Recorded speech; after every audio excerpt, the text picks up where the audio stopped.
Le poste frontalier de la Sejdir entre la Tunisie et la Libye a finalement rouvert ses portes ce lundi, après fermeture de plus de 3 mois, au grand soulagement des populations des deux pays. Dieu soit loué, le passage est enfin ouvert après des mois d'attente. Nous considérons l'ouverture du passage comme un bon indicateur et nous espérons que les échanges commerciaux entre les deux pays reprendront. Vous savez que nous manquons d'opportunités d'emploi en Tunisie et que la fermeture du passage nous a épuisés financièrement et psychologiquement. La réouverture du point frontalier s'est déroulée en présence du ministre de l'Intérieur tunisien et du ministre de l'Intérieur libyen.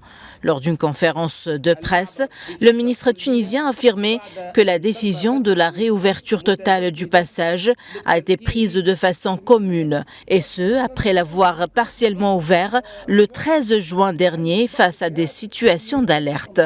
La réouverture du passage fermé sur décision libyenne depuis mars dernier intervient après plusieurs tentatives infructueuses. Le passage a été entièrement ouvert aujourd'hui, après avoir été partiellement ouvert il y a une semaine.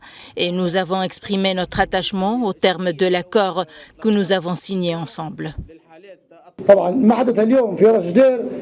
L'ouverture du passage de la Sejdir a été procédée d'un contrôle sécuritaire complet. Nous travaillerons à lutter contre la contrebande et nous aspirons à ouvrir d'autres nouveaux passages avec la Tunisie. Il convient de noter que les forces de sécurité libyennes ont mené avant l'ouverture du poste frontalier une campagne à grande échelle au poste frontalier dans le but d'empêcher l'exportation de carburant vers la Tunisie au-delà des quantités légalement autorisées. Cette campagne intervient après la décision de restructuration de la subvention des carburants annoncée le 10 janvier 2024 par le gouvernement Abdelhamid Dbeiba.